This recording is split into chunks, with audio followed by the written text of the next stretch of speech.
Now, Gridiron Lights, only on KTVO. Good evening, everybody. Let's start with two teams that don't like each other. It's Kirksville hosting Moberly. Kirksville in black. John Bohan started at quarterback, and he picks up the first down. But on the very next series, he throws a duck, quack, quack. It's picked off, and Brandon Cooper takes it all the way down to the 4-yard line for the Spartans. It looked like they would score, but the Kirksville defense came up big. Here's a 4th down stop. Then Kirksville punter Pierce Militich can't handle the snap. It's a safety. The Kirksville defense came to play tonight. Check out Ethan Gooch. He gets the job done big time. Nice coverage by the secondary on this play as the big fellas come in and get the sack. There's 4 jerseys around the ball. And you know what? The fans love it, but Kirksville falls 16-0. It's the 96th meeting between Ottumwa football and Oskaloosa, and Ottumwa was looking for its 2nd victory in the series in as many years. Scoreless game in the 3rd quarter. Oskaloosa fumbles the snap, and it's loose. Ottumwa's Matt Moreland is the first one on it. OHS ball in their red zone.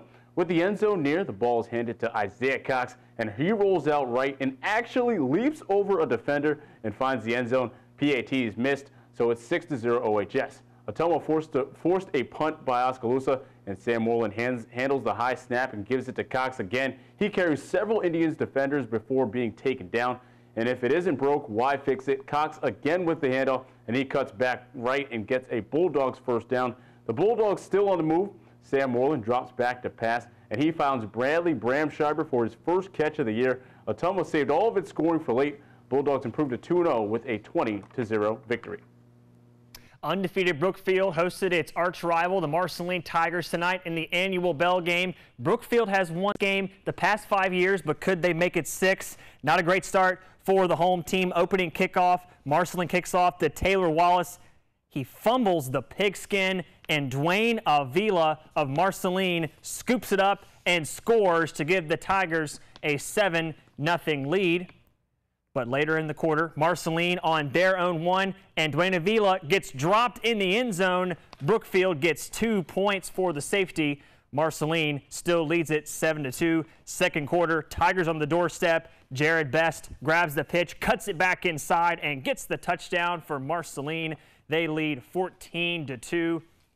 Late second quarter, Brookfield offense on the move. Bryce Howerton gives it to Seth Spikinger, who slips some tackles, sprints past yours truly into Marceline territory. That drive would stall out. Cale Horton stuffed on 4th and short. Brookfield storms back to win in the 4th, 25-14. 6th straight win for the Bulldogs in that series.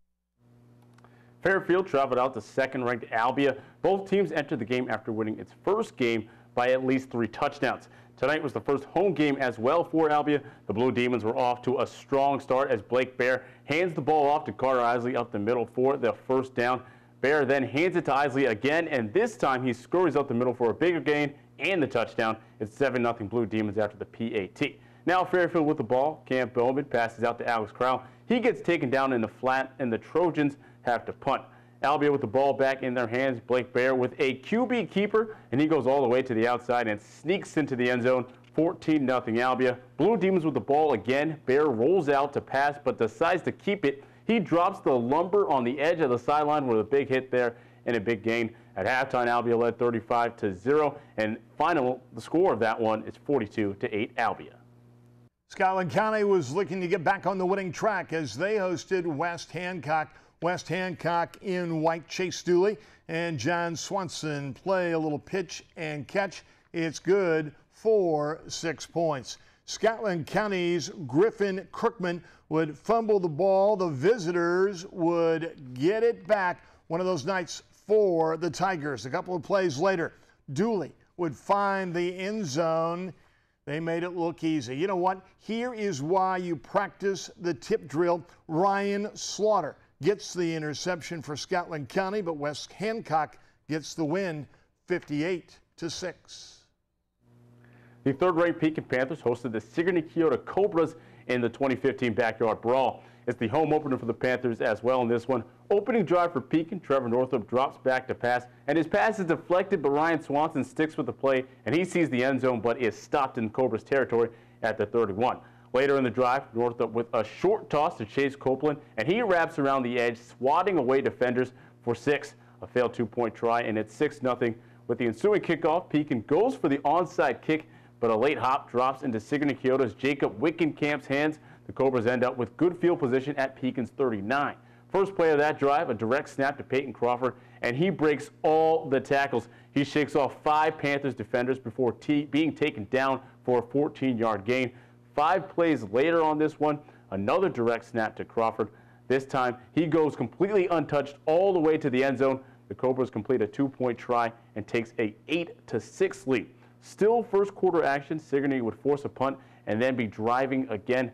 Luke Griner drops back to pass, but his pass is instead picked off by Trevor Northup. He steps in front of that one and gets the interception. However, Sigourney gets the final laugh in this one, with the final score being 44-12, Sigourney.